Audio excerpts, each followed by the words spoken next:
Hello and welcome to this edition of the Expert Roundtable. This is Shantiri Malya extending a warm welcome to our participants as well as audiences. To set a context to today's discussion on a synchronized approach to modernizing cybersecurity strategies. Traditional corporate cybersecurity has come under scrutiny in today's dynamic economic, social, and regulatory landscape. Practices that were established when data, applications, and other elements of IT infrastructure were located within a company's four walls are now unfortunately not sufficient for an era of cloud computing and increasingly decentralized threats. What we call as a more hyper-connected, boundaryless network is the new normal for a modern digital organization, which means it also opens up a wider threat surface and more vectors for actors with ill intent across the world. So, technology advances from the Internet of Things, more popularly known as IoT, to AI and advanced analytics, are enabling purpose driven, resilient, and adaptable enterprises. Yet, the challenge remains for many companies that IT cybersecurity principles and tools are still an afterthought, continually trying to catch up to the technology disruption. Haven't we observed that? As a result, while business understandably focuses on rapidly pushing new products to the market, the necessary security standards and governance frequently lag behind. At the same time, cyber attack risks faced by companies using outmoded security methods have been intensifying in recent years. And these challenges have increased dramatically, of course, with the advent of the COVID-19 pandemic. So, with so many key employees working remotely, sensitive data needs to be shared outside a company's walls. This includes employee data, IP, corporate financial data, other proprietary information, and so on. It also includes data on customers, their purchases, and the performance of products in the field. Consequently, the digital ecosystem continues to evolve, meeting the growing need for frictionless interaction with customers, and this may lead to compromise on security. So, the philosophy and practice of cybersecurity must change, become more robust, modern, and designed to be adaptable, risk based, and context aware. And this is where we believe cybersecurity must go. Today's discussion will focus on different aspects of cybersecurity strategies that need to be harmonized in order to scale digital, with valuable insights coming in from our distinguished panel. So it's time now to kind of start off the day's proceedings, but a very, very small announcement. The panelists would request you to all keep your webcams on at all times, but on mute during speaker sessions. So on that note, let me introduce our distinguished panel for today. We have with us Srinivasan Mahalingam, who's the CISO of Fusion BPO Services, Mohit Kalra, who's the CISO of Oryx India, Vineet Sinha, Director, Cybersecurity, Mastercard, Himanshu Sharma, the DGM of Dalmia Bharat Group, Kapil Madan, who is the CISO of Spark Minda, Manoj Srivastava, who's the CISO of Future Generali India Insurance. We are being joined by Ravindra Bhaviskar, who's the Director, Sales Engineering at Sophos. So welcome to you all for being a part of this panel. The very first question would be a very quick sort of a roundup, in understanding of what has really diametrically changed in the last couple of years, more so in the context of the pandemic. A quick understanding from each of us here. Let me kind of throw it open to Himanshu. First of all, thank you for inviting, and I'm hoping that all of you are doing safe and sound. Interesting context setting, Ravindra. And I kind of want to pick two words from the context setting. One is adaptive.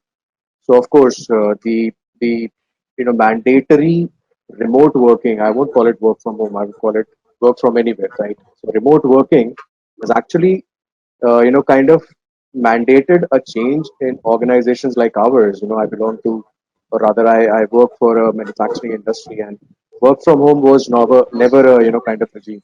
But here, we were required to enable that work from home or work from remote locations, and that's where the adaptive comes into picture. Two ways. One is the people part, which was larger challenge, but the bigger challenge again was to know uh, while we have put in place all the security measures, all the possible security measures which were required, while everybody is working from the office network. But then here is the case: uh, people may or may not be working from their home Wi-Fi routers, connecting from there. They may be connecting from some open Wi-Fi routers. So how do I make them aware about it? How do I ensure that what about my endpoints, which are made to connect securely and communicate securely with my office network? What all changes do I need to require to be done on my endpoints? So that adaptive is actually the keyword which has actually brought uh, especially to the set of people here, the new challenge, and it's a continuous challenge. I believe security is as good as yesterday. So that challenge will always be remain, will always be there, and that adaptive is the keyword. So we need to have more flexibility, more adaptive, focus to ensure not only uh, encourage the digitization which is already happening, but also to ensure that with the intent of all the digitization and all the new buzzwords in the corporate world, uh, we as the security fraternity are well versed and adaptive to the security challenges. So I think that's somewhere I would leave up to the fellow panel. Sure, sure. I like what you said about, yes, security being only as good as yesterday and the word adaptive. Great. Thank you, Himanshu. That was a great opening. Can we move over now to Srinivasan and get his views? Welcome, Srinivasan. Hmm. Hey, thanks, Sanderi. Thanks, Himanshu, for setting up the contest. So, hello everyone. So, I'll continue with the Himanshu's the input he has mentioned as a adaptive the cybersecurity environment. So, I'll give you the survey which is recently I gone through the cybersecurity magazine. So, cybersecurity survey says the global cyber crime damage has increased comparatively due to this pandemic situation. They have taken as an advantage. So yearly $6 trillion USD dollar has been damaged, and per second you can say lack of dollar they are damaging from the industries and cyber crime perspective. And also adding to the human perspective, the insider threats are very critical to focus on the cyber security perspective. So when you see 2018 and 2021 after this COVID pandemic situation, so we have drastically increment and 47% of increment happened comparatively from 2018 to 2021. It's all you can say putting a technology and doing a digital transformation. We need to focus on the insider threat as well as the cyber crime, how we are managing in a way of educating people and making them aware of what is the latest landscape and threat landscape, you can see in the form of cyber crime. Sure, sure. Very aptly observed, Srinivasan. Actually, if you really see, a lot of the crucial crux points have happened in the last 16 to 18 months, so to speak. Right. So, Kapil, may I also have a quick take from you in terms of what has changed for you dramatically, diametrically from a threat landscape in the last 16, 18 months? So my take here, in just a single month, if you remember March 2020, the world became far more digitally connected to each other and vulnerable than ever. Several, sectors are contributing to the current crisis. Businesses and employers are stressed by the human and financial implication of the pandemic.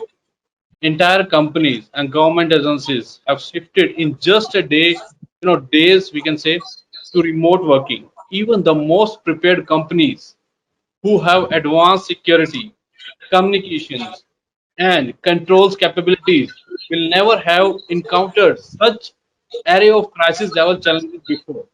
Cyber criminals are exploiting companies that already are under tremendous stress and forcing organizations to pay ransomware to ensure business continuity through the pandemic crisis. In other words, my take, cybersecurity is now a need to have. Instead, I would like to have. No matter the size of the organization, the size of the company, and I want to say this pandemic as cyber pandemic also. Right, cyber pandemic, very important and a very actually a very interesting word here. That's exactly what has happened. Great coinage, couple. So very quickly, let's move on to Vineet. Vineet, your quick take on the last 16 to 18 months. I think the panelists have well covered about the changes that we all have undergone through. I think the adoption of the digital transformation. I think none of the organization and the panelists which they are representing across the different organization. I'm sure everybody have seen that digital transformation happening for their set of organization. Obviously, as rightly pointed out by Himanshu, adaptability has been the important quotient for all of us in terms of really moving through.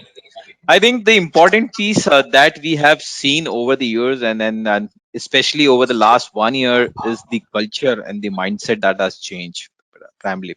I think the pandemic has actually helped some of us CISOs in terms of actually better articulating and putting it to the board of directors in order to help them understand what has changed and how that has given a larger landscape for the cyber attackers today to really exploit your organization infrastructure and network. So I think that's the biggest take and advantage. I think I'll look at it more from an advantage standpoint rather than really talking about more from what has implicated and changed over the years. But I think obviously now cybersecurity has become an important discussion item for the board of directors. Everybody wants to today understand where are we, what is the implication, what are the changes that are happening for our organization, and what is the impact of some of these cyber attackers actually trying to look at exploiting your organization infrastructure. So that is, I think, has been an important piece for us as a discussion item. The second important piece is there has been a definite change in the cultural mindset of the user group across the organization. Now, if you go to today, when we talk about 1.5 years back, and we used to talk to a user, he might not be able to better articulate what security is all about in the given scenario. But if you look at it in over the 1.5 years of the period, I think you'll realize that there has been a cultural mindset change in terms of the employees also understanding the importance of some of these pieces. So they are also very careful while they are looking at any accessing any of the emails which are coming. So they are very cognizant, and then they look at some of these pieces. Obviously, the awareness and training has obviously gone high by the CISO fraternity. But I think that awareness and change has also happened even at this. So people are more equipped and understand some of these security pieces. The third important piece that has helped is giving a quick uh, push to the entire transformation, which Ravindra talked about. So synchronized security when we talk about, I think we have seen that change now because the organizations have realized what is the importance of some of these security technologies which are there. Why is it required as part of the length and the breadth of the entire organization infrastructure, and how does it help in terms of actually protecting the entire organization infrastructure and environment? So I think I would look at it more from the advantage standpoint rather than talking about how it has definitely changed. So that would be my point of view. Sure, great, interesting insights. I think more about CISOs getting more heard, in the board of directors. So I think that's a very interesting input, giving a flip side because that's always been the concern as to whether we are being heard by, the people who make the decisions, business decisions. So great, good input, Vineet. Thank you so much for that. We'll quickly jump to Manoj. Manoj, hi, welcome to the panel, please. Your quick take on, so while Vineet and Kapil and Srinivasan, kind of given their thoughts around the whole thing, I would invite you now to give in a quick take on this, please. Yeah, thanks, Antari, and hi everybody in panel and in the webinar. Thanks for the opportunity. Uh, primarily, I see three big changes. One is volume, one is mindset, as Vineet said, and third one is focus. That also, mentioned by Vineet. Work from home is not new. I mean, it's a very old, technical solution. Rather, I say, But what has changed is volume, and that change of volume, tangibly and intangibly, a lot of implications like capacity planning, then putting security at perimeter, putting security at endpoint, and all. So that volume is very important. That was a big change. Second change is mindset. Mindset means, if you talk about, the webinars and people attending to webinars, people are in panel discussion in webinar. This was not in, culture, maybe 18 months back, but now, the tangent of business is changed. Mindset is changed. So this is the only option. The show must run, and hence, you must be knowing that, the digital platforms for, collaboration has projected approximately 25% of CAGR, and this is going to be a big business unit altogether in the globe. So that mindset is changed. People accepted that the work can be done from anywhere. Leadership also accepted it is not necessary to come down to office to perform the activities. And there was a lot of change in mindset. Rather, investing in the physical premises, people started investing into logical premises and the security control. So that's the second change that is very important, is mindset. And third one is focus. Earlier, I think I'm into security for so long, but it was never ever a agenda for board. Nowadays, it is agenda for board of directors. They invite CISO and they just want to understand where we are, what kind of risk we own, what kind of exposure we have. So have an important role of CISOs come into picture to convert the convergence into layman language. I mean, talking a lot of complex technical things into non-technical language. And the best way, as Vineet also mentioned, to adopt quantitative risk analysis rather qualitative. So we should be presenting board before board that this much of financial risk may be there due to lack of security controls, and if we invest X amount, the risk posture will change to Y degree. So that kind of a balanced economical picture has to be presented, and that is expected by leadership from CISO. So these things are primarily major change within last 18 months. I think. Yeah. Sure. Sure. Thank you, Manu. So I can see some sort of, some common takeaways and some unique takeaways coming from the flavor. So thank you. That was interesting. Again, about the investment and the spend on cybersecurity increasing, besides, of course, the CISO being invited by the board. Very interesting flavors here. Mohit, if we can have a cap off from you as well. So one thing is quite clear from this pandemic is that you cannot support the third pillar of CIA triad, that is availability, if you are not on cloud. So core business must never be stopped due to any such future interruption. So the cloud adaptability is the main motive, or you can say the main things which is going on. And if you are not supporting that thing, or not, you're not suggesting that thing, then means IT function will no longer be termed as a business enabler. Starting from antivirus, patch management, or other basic hygiene factors, all deployment and updates must happen through internet only or on cloud agents. And also, as we shift into the cloud environment, focus should be there on finding the right match of MDM solutions, which actually doing the sandboxing for all the critical applications, and not only the emails or messaging, because the actual data resides on the business applications, which should also be covered in the MDM space.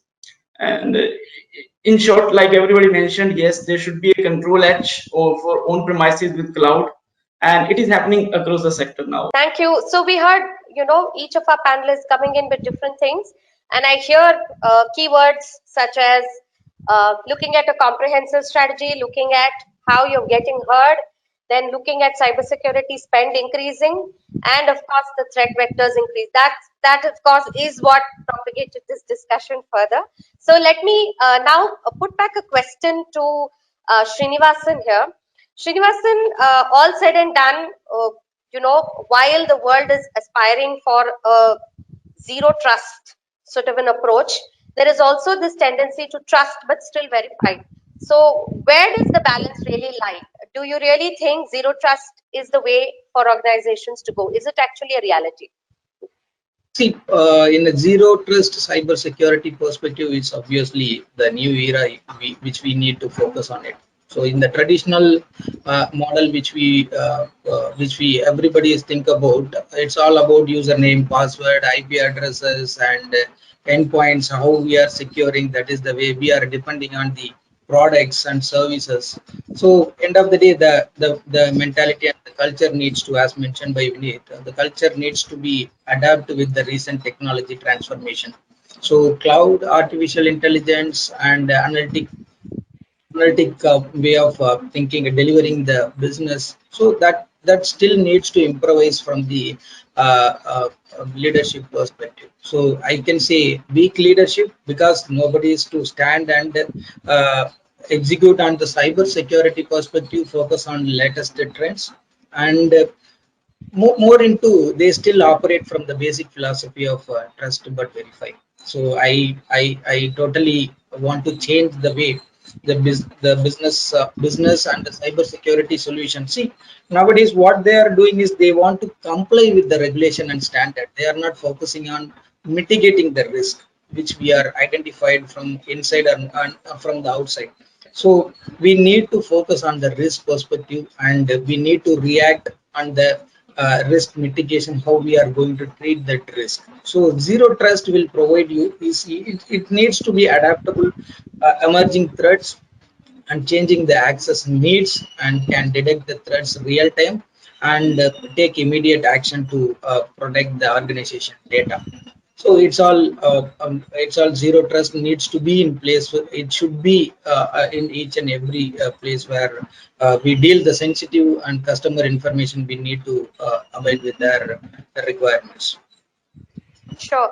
So it is not a good to have, but a must have. Basically, is a must have approach, right? Okay. So taking up from what Srinivasan just very aptly summarized here, Mohit, it's a corollary to what I just asked Srinivasan. So there's always, the perimeter versus the data security. What's the balance of priorities here? Okay, you cannot secure the data, whether it's the customer PII, employee information, or any confidential items, in the absence of a state-of-art infrastructure with layered or onions security approach, you can say, containing different vendor products and designated exit points, or you can say it's different security tiers or levels. So it's a configuration which actually makes a difference, like VPC settings, system hardening, firewall rules, SIM correlation, in how we manage or detect a kind of potential threats. So SOC should be getting logs from all the devices in real time, whether it's a config change, external penetration, or abnormal account or system activity. Plus the basic thing like vulnerability assessment on yearly basis, especially on the infrastructure, is very must in addition to the regular VAPT of the applications. Now on the data security front, I will say a strong mechanism must be there, first of all, for information labeling, because we know what kind of information is restricted, confidential, or public, and then only we, on the basis of content that is a document of system carries, then only our DLP rules will provide us the true visibility. Otherwise, it will be will just be playing with the false positives and false negatives. So classification can be done with the tools, but that is costly. So awareness will actually help here in the classification part. Plus, process of access control should be automated, so that in case any resignation, termination, or role change happen, it should reflect in the system immediately. And then you can top up with the monthly or quarterly review as per the bandwidth available, and the access on the access revocation part, plus followed by half-yearly user access review with the business owners. Then only we'll come to know what kind of access is available within our organization and how data is safe. So to sum up, how to make the balance between the two? If we are following the desired practices, we are taking care of both the infra or perimeter security and the data security. It's a mix of technical as well as strong laid down internal processes. Thank you. Sure. Yeah, sure. Thank you, Mohit. That was an interesting summation at the end. It's a balance of technical versus internal processes. So that was a great input, and I think that will help to contextualize my next question. I'd like to invite Vineet here. Vineet, what typically would be the kind of industry that you also operate in, and with the kind of massive volumes of transactions that happen? What typically would you pull out as a response strategy to advanced threats? And it's easier said than done, because these are things that people can look at, step back, and give a lot of theoretical gyan. But as a practitioner, what kind of challenges did you encounter, and how did you circumvent them? Over to you, Vinay. See, there are multiple challenges that we keep on encountering, and as you may know, we handle close to 200 attacks per minute. So that's the velocity of attack that we see on our network every day. And then the amount of data that you rightly pointed out, that we deal with so much of transaction, we have close to around 18 petabytes of data that we manage day in, day out. So that's the volume that we are talking about. Now, as an organization, we have a very distinct focus to the rest of the organization that they follow. So what we generally talk about is that this is a house.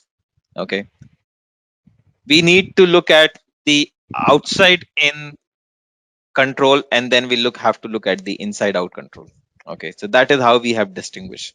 So anything which is trying to come into our network, like our set of employees who are working from home or working from anywhere, as rightly pointed out by Himanshu, we have to look as how are we going to actually counter the attacks coming through some of these networks. And then anything which is already there existing inside of our organization infrastructure that we have already deployed, what is the robustness of these control operating effectively? These are the two pieces that we look at. Now, as Manoj rightly pointed out, the qualitative and quantitative risk analysis. Okay, we all have been doing a legacy formula of really doing a qualitative risk analysis over the years, and that's largely been based on the interviews and the discussion that we have with some of the stakeholders, but are very subjective in nature today, right? Today, what has happened, the attackers, their attack patterns, the attack methodologies are changing across different regions and the area where your organization is. So let's say if in case you're operating out of, let's say, India, and you have another office based out of let's say Middle East, or you have another office which is based out of Australia, you'll see a different set of attacks happening on these, and the attackers may be changing and their attack patterns are also changing. Okay, so it's important as an organization that you need to understand the kind of attackers you are seeing on your network, their attack methodologies, their attack patterns, and then adapt some of the processes or technology for your organization which may help you in terms of actually preventing. Now, will qualitative risk analysis will help you in terms of really understanding to that depth? The answer is straight no, but there are certain solutions, technology today, which helps you in terms of gathering. So your threat intelligence platform you have is a good input into your organization infrastructure. But largely what we do is we look at it more from a SOC perspective, where we only take some of these inputs and put it into the SOC, and the SOC is managing it. No, I think that era is gone. You have to look one thing beyond. You have to understand the attacker, their attack patterns, their methodologies across a specific region, and then you have to define a strategy for your organization based on the regulatory requirements, based on the contractual obligations you have, and based on your own organization policies, in order to define the strategies, what is best for my organization today.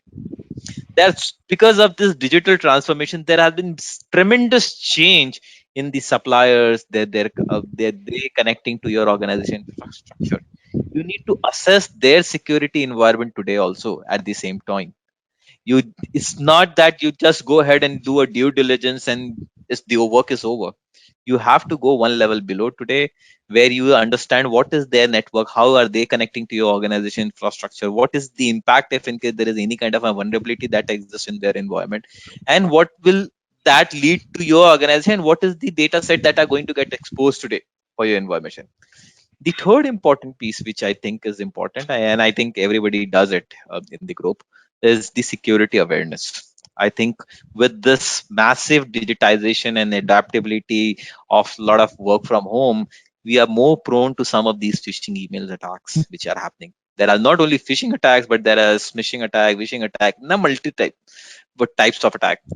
So you need to have technology which are able to help you identify if in case your employee is getting vulnerable to a phishing attack. You need to define your uh, email policies. You have to put demarc policies. You have to help the individual to identify, okay, this email is coming from outside, it's not an internal email. A lot of organizations still have not that set of controls implemented where they are able to identify if it's an external email coming into your organization infrastructure or an internal email. So I think these are basics that we have changed over the years, and that have definitely helped in countering the volume of attacks that we are seeing and the volume of data that we have across the organization. Sure, sure. So, we need great observations here, and I think I quite agree with you that the dynamic has changed in terms of even layering it down, drilling it down to something as simple as email security. So, great inputs there, and also the kind of, you spoke about data coming in petabytes. That's it's gargantuan when you really look at the kind of volumes that you are dealing with. So it's mind-boggling in terms of numbers. So great, thank you, Vineet. Let me quickly invite Himanshu at this point of time.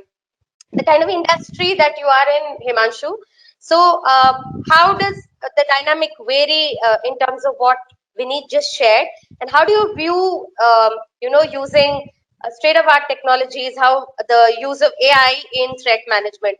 How is it shaping up as far as your experience and POV is concerned? Quickly. Well, I think I can only vouch for one thing: the amount of data which Vineet mentioned, overwhelming, but it is only going to increase. And he mentioned about the qualitative versus quantitative. Of course, the decisions have to be made on the quantitative analysis. So who's going to do that analysis? Is it humanly possible? So it has to be a mix of human technology, the term called hum end. So we have to really be dependent on that, intelligence, or rather, I would say all the threat intelligence. Is it really making me wise? Is it really making me help me prioritize what am I going to counter? Again, I'm picking up words from what Vineet just mentioned. So the idea is the artificial intelligence, the machine learning, definitely it is the need of the hour. Reason is the data set or the quantity of the data which you really need to look into to make your decisions is going to increase. It is not going to decrease. So that is definitely the there.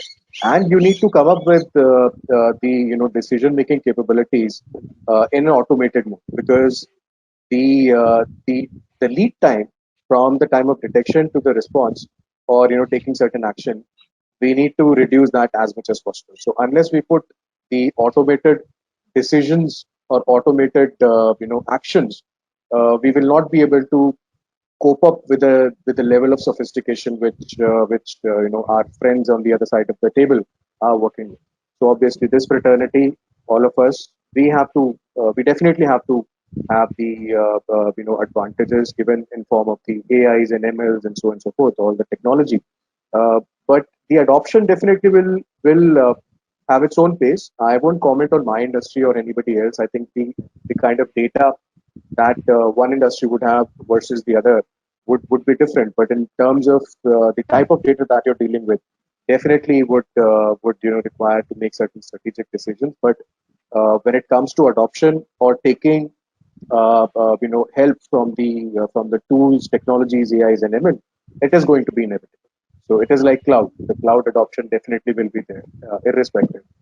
You may choose to continue to work on-prem on the on-prem servers, but somewhere down the line you have to adopt to the new ways of working. Same goes with the cybersecurity. You have to adapt or rather adopt the technology with help from the automated decisions and so on. So that's my take on it.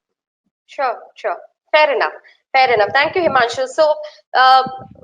So when automation is inevitable, of course, and of course, with adoption progressively varying in different industries, how easy or difficult would it be to harmonize between different solutions? So what's the kind of the catch-22 that you face here? Yeah. So I would like to say this is a bit challenging while matching multiple security solutions. The challenge in cybersecurity industry, no any service provider is perfect in all the fields. So definitely there will be challenges in emerging multiple solution. My approach to check feasibility and integration check from all the standpoints before going for any solution. Solutions should work as a team. We need more from the security solution we already have, not additional solution which will just make infrastructure more complex. We hear often in that security is a team game. Think of it like a roaming game to move fast and keep the boat balanced. The team needs to be in perfect sync, stay highly aware of each other's, and react quickly to the changes. Instead of coordinating and working together as a unit, each security solution and process works independently and pulls in its own direction. I heard about the awareness. So I would like to say, from support to strategy, set the culture. While all the employees working remotely or all the remote devices like mobile phones, they are the vulnerable now. So we should, apart from awareness, we should go for the automation, security automation.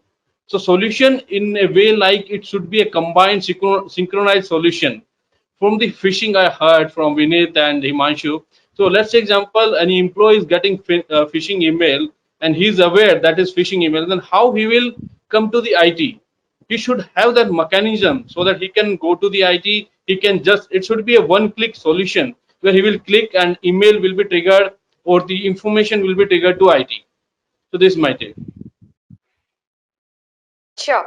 So it's a very integrated one-click approach which throws up its own mechanism across, where accessibility becomes not a multi-layered approach, but a one-click approach. Great, but very short input, Kapil. Thank you.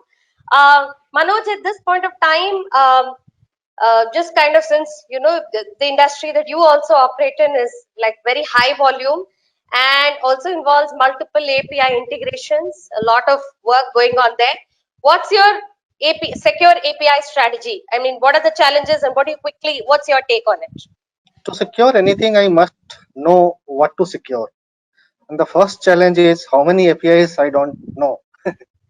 and probably there's the same situation with most of the CISOs. So inventorying what to secure is the biggest challenge.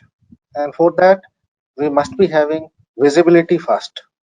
I mean, not only we, but multiple organizations, they are moving to multiple cloud because the solution is driven by application, and that too, a lot of SaaS platforms are there. A lot of integration used to happen.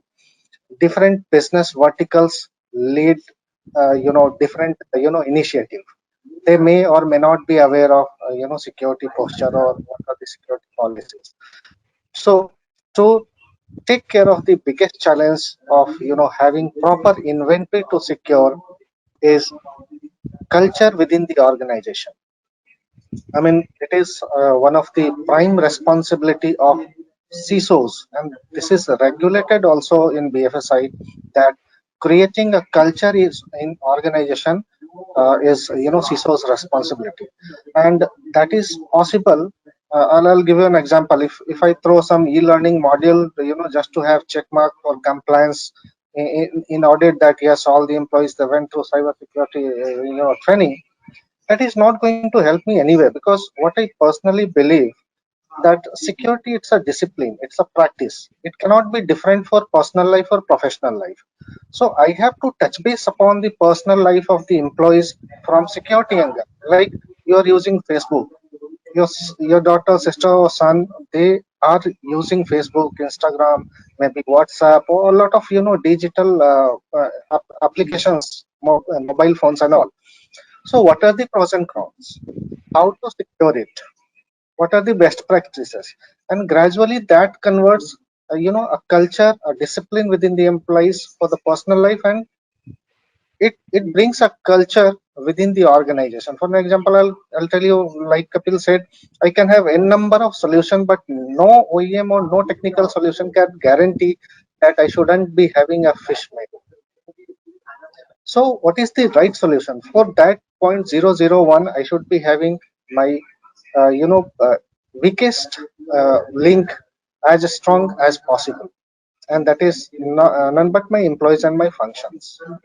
So, I'm sorry, I'm getting diverted, but yes, for APIs, the zero trust is very important, and transforming from conventional WAF to layer 7 WAF, that is also very important. Anti-bot solutions are available with WAF now.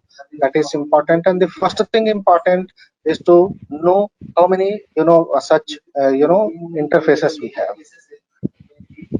Sure, sure. So, getting to know the number of interfaces and looking at, and also you said something very interesting in the beginning. You should know what to secure. I think that kind of synchronizes with how you look at your APIs as well. So, Ravindra, at this point of time, you've been listening to what the different flavors of these practitioners, and you also gave an overview of an adaptive, synchronized cybersecurity approach. How do you see? Do you have a particular, very interesting, very quick take on how customers can? What are the aspects to be cognizant while looking at a comprehensive uh, approach? Which customers actually? Do you have a particular use case for a customer benefit, a user or customer benefit here? Yeah, certainly. Certainly. Thanks a lot, guys, for the insight and great inputs. I heard Himanshu talking about adaptive security. It is all about learn and unlearn, right? You learn about security. It may be applicable today, might not be applicable tomorrow, right? So you learn. You have to unlearn and learn new things again. Srinivasan talked about insider threat, right? External threats, but then there are new kinds of threats as well today, like supply chain attacks. We have been hearing a lot in last 6 months. SolarWind, Kasaya, those were the supply chain attack where we trust a vendor, right? We have all sort of security for our infrastructure, and then a trusted vendor brings a threat for you, right? So that one aspect of it.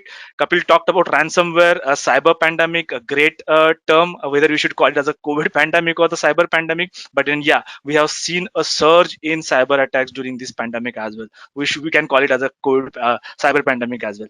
We need to talk about board of directors adopting about cyber security. It's good now, and it is about like vendors like us selling it to CIOs and CISOs, right? And CIO and CISOs are selling it internally to the board of director, right? And I often use this term saying it is not about what will happen if we what benefits you will get when you buy this security solution or cyber security solution. It is other way around. What will happen if you don't buy it, right? So whether whom we want to pay for, whether we want to pay for a security solution proactively or to a attacker once they do a ransomware attack. So great insights again. Manoj talked about work from home was not new. Obviously, that was a great statement, but then volume was not defined earlier. And all these firewalls which you use today were having VPN functionality, right? But for the limited users, once they used to go home or wants to work from home. Now today, when we all are started working from a home, and we call this as a branch office of one, because every user sitting at home becomes a branch office for organization now.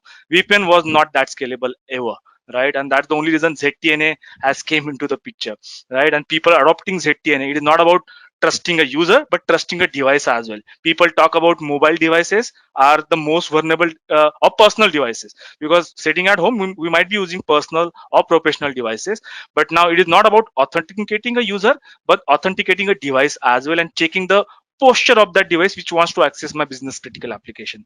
So cloud adoption, I think Mohit again talked about cloud adoption, but people tend to forget that cloud gives you availability, right, which you need today, but then the security aspect of the cloud is a shared responsibility between the cloud service provider and the customer both. So that one aspect of it. And lastly, I think Himanshu talked about AIML. Now we talked about human brain can juggle between many things, right? but then it cannot take the data which we are talking about. I think Srinivasan was somebody was talking about, when it comes to huge data, right? We cannot process that with human brain. That's why this AI ML comes into the picture. But then my point is, AI ML can process the huge amount of data and can give you an output. Still, somebody has to look into it, right? And that's a human again. So you cannot completely negate a human intervention, and that's why we tend to say that we have tools which is giving you best of the breed alerts and the events, right? But then somebody has to look into those alerts and events and take action before that alert becomes a full breach, right? So yes, solutions are good, right? Let them work together, talk to them each other. And that's why if people have not, most of you have on the group have heard about XDR now, right? EDR fine, now XDR talks about extended detection or response, or anything detected as a response, not only endpoint and server, firewall, email, right? So if all those people are sending a data, correlating it, so I can see there was a phishing mail from a user which impacted an activity over here. Why don't you block that phishing mail itself, the user from the network itself? So that's okay. So today, when we talk about all those advanced threats, automation, XDR, ZTNA, it is about detecting it as early as possible, right? Talk about a supply chain management. And lastly, I would like to conclude with is, people often talk about ransomware now, and biggest mistake people made is ransomware attack is not just the beginning, it's the end of an attack. When bad guys will try to encrypt your file, mind you, they might be sitting in your environment from 15, 20, 1 month before stealing the data, credentials, assets, and then dropping the last mile of defense called ransomware. And people often talk about, I'll restore the backup and I'll be free, and that mistake turns a second wave of ransomware attack, right? Like we are seeing COVID waves again, right? It is very what do you call it? It's the same analogy to the COVID and the ransomware. People think I'll not get affected with it, it is somebody else, I should not have the precautions. Same happens with ransomware. Restoring backup is not enough, they might have created a foothold. So incident response plays an important role in cybersecurity today. Now incident response cannot be done with tools, it has to be done with the human intelligence. So you cannot negate human intelligence, and time is the essence. When you are under attack, you need to do incident response as early as possible to take care of the attack should not come again. So that is all. I think great inputs from the team. Only thing I would request is, security needs coordination, synchronization. At the same time, somebody has to look into it before a event becomes a full breach. Yeah, that's it from my side. Yeah, thank you, Ravindra. Thank you. And want to hear very quickly from each of the panelists in terms of what would be your key benchmarks and what would be non-negotiable for you while evaluating a security solution. Of course, there's no perfect one-stop shop one fits all size kind of a solution. But if we can have those top non-negotiables that you would look at, can we hear from Srinivasan quickly? Srinivasan?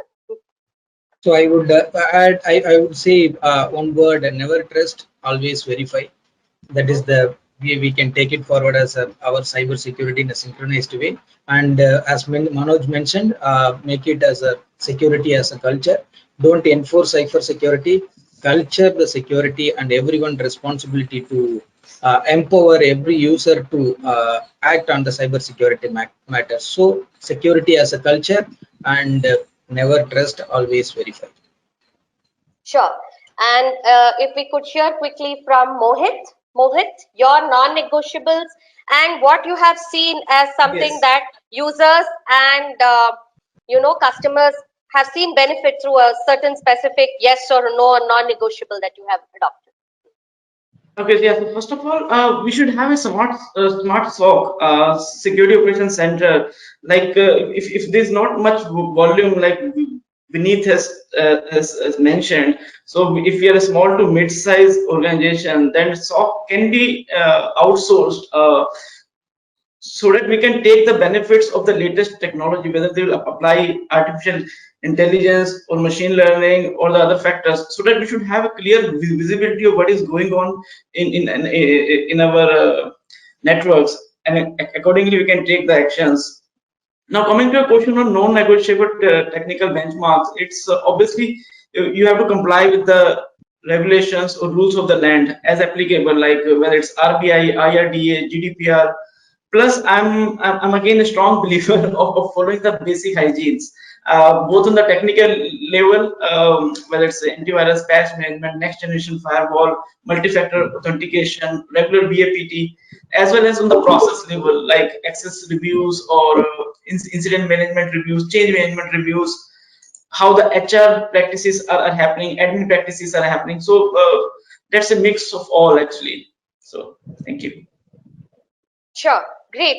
I kind of liked what you spoke about, kind of looking at core competence versus looking at an outsourced SOC approach. Great input. Manoj, may I invite you for your observations as well in this regard, non-negotiables versus an approach that has worked for customers. If you have any specific use case observation as well, please feel free to quickly Thanks. talk about it. Yeah. So I only follow 3 golden rule of security. I was not safe, I am not safe, and I will never be safe. So what is non-negotiable for me is how soon can I detect and how soon can I recover? That's all. Sure. Okay. I was not safe. I am not safe. I will not be safe. Okay. Reminds me of a Latin phrase, veni, vidi, vici. He came, he saw, he conquered. Okay, great. Thank you, Manoj. Himanshu, your quick take on this, please. Thanks. Any interesting observations in terms of a use case or a non-negotiable? Throwing it open to you. So I think two perspectives, Shantari. Manoj, what he said, it's an interesting analogy, and definitely in the cybersecurity domain, there are two types of companies. One which is already hacked, and the other ones which are going to be hacked. So that's something which we can build on top of what Manoj was mentioning about. The aspect of about evaluation criteria, or that perspective, must have and not to have, is something. Again, I'll go back to that word adaptive. If I, as an organization, or an organization is adaptive, then the partnership with the cybersecurity service provider or a tool should also be adaptive. Right? It should not have uh, prerequisites, or it should have capabilities to manage with as is, at least with some level of as is within organization, what level of implementation, the technology, the skill set, the people, the mindset, the background that they have. So that's one of the I would say one of the major criteria that one should look forward to. I think that's my personal take. From the overall strategic perspective, I think we have to focus a lot on the identities, because somewhere in the conversation we heard about that there is no perimeter. Right? Identity is the new perimeter. So who is accessing, when is getting that system accessed, what are the behavioral aspects of those access patterns, and so on and so forth. So that identity and access management is something we need to focus. That's my 2 cents. Sure. Focus on identities. Great point. Vineet, over to you for this. I see. I have a very long answer to your question, but I'll try to make it as short as possible. I think I'll focus more on the security awareness now. While I'm talking about security awareness, it's not only restricted to the users group across the organization or the employees. I think my extent will increase to the developers, to the system administrators, to the partners, the suppliers. So I think all of them becomes a pivotal for the organization infrastructure security and even the data that they are accessing. So anything which is related to identity and access management, the way they are handling the data, the way they are allowing users to access the environment, I think all of these becomes important until unless you do not bring the awareness to the right people, folks. So if in case they have the right set of understanding about some of these pieces and they understand why security is required in their day-to-day responsibilities, I think every one of us remains safe, at least from the organization infrastructure. Obviously, solutions add another set of layer on top of it. But again, any miss to or any changes to the system, and if in case it's been missed because of any XYZ reason, you're liable to attack. I think that's number one. The number two, what I'll probably like to add on to it, and I think Ravindra mentioned that synchronized security is key. Obviously, today the attack vectors, the attack patterns, the attack methodologies are changing on a day in, day out basis, and you need to constantly evaluate your organization infrastructure to see if in case you are liable to any kind of a breach. And that can only be done while you have an understanding about the attack patterns and the attack methodologies. So you need to continuously test that, and gone are the eras where you used to do a vulnerability assessment and a penetration testing which was been performed on a quarterly basis, and then you keep on plugging some of the issues, and then you try to plug that, and then again move ahead and then wait for another quarter to really happen. I think gone are those days. You need to constantly be checking your system infrastructure perimeter, that are you liable to any kind of an attack, or is there any kind of an port or any kind of services that are open which may help an attacker to really get into your network. So I think that's the two take that I would. My take here, synchronized security solution is beneficial for all the enterprises, no doubt. But if you talk about technical benchmarks, capacity, and the capability, so it should be in that way. The product or the solution should be capable to handle the current scenarios, the current patterns. Now take example, perimeter came on the endpoint now. Okay, so the endpoint solution, the EDR or the XDR or the MDR, it should be capable to handle 0-day, even the 0-hour attack. If you talk about the board meetings, others, what they are looking, they are asking, okay, so CISO, what is our current landscape, and where are we in the cybersecurity? What are the risks, and what can be the possible solution to tackle or the mitigate these risks? So they are expecting, means executives are expecting more on the security solution. It should be the robust, it should be the fully automated incident response that Ravindra told. It's the manual approach, but somehow it can be combined, or it should be combined with the solution, not the 100%, but at least the 50%. And it should be, the solution should be user friendly, easy to deploy, easy to use, no overhead on infra if we are on the hybrid model, on the cloud, on the data center. So it can be combination of all the technologies, all the scenario, all the patterns, like that. So this is my take. Sure, great. I mean, we've all kind of taken away, very similar challenges and similar flavors and similar kind of a thing. Ravindra, any kind of a remark that you have here at this point of time? Anything that you thought you wanted to add, or do you have a closing summation here? Nothing much. I completely agree with what other fellow panelists has said, but the same answer, the answer to the same question which you asked them would be from my side. Yeah, go for the next generation solution, but I will never ever compromise on basics of security. And when I talk about that, it's 3P: patch, password, and privilege. Right? Go for all those next generation solution which can protect you, but do not compromise on the basic of 3P security: patch, password, and privilege. Yeah, that's it from my side to conclude. Sure. So we've heard our entire panel here. We've heard everyone talk about what they believed as their challenges. We saw some very interesting flavors come out in today's discussion in terms of how the pandemic has changed the dynamic that was already anyways changing. What is the balance between the perimeter versus data security? The greater, deeper voice of the CISO vis-a-vis cybersecurity spend and being heard by business decision makers. What can be a non-negotiable? Is zero trust a reality? Next gen solutions, what is a synchronized approach? No one-stop shop, different industries facing different challenges, adoption of state-of-art automation. So of course this dynamic will keep changing. So thank you all so much for joining us on this panel today. A huge thank you to our panelists, as well as Ravindra, thank you for your contextualization. Thank you for Sophos for supporting us on this. And of course, there will be more. This is a very fluid discussion. It doesn't end with a panel of this sort. But more views, would request the audience to also kind of quickly fill in the survey, and if they have queries, of course, people are around to take their questions. And we would want to also have more thoughts coming in from security practitioners across the industry. And yes, we will come back for more rounds of discussions. On that note, we will be ending today's roundtable. More to come. Stay safe, stay digital, stay connected. For more updates from CXO TV, please like and subscribe to our channel.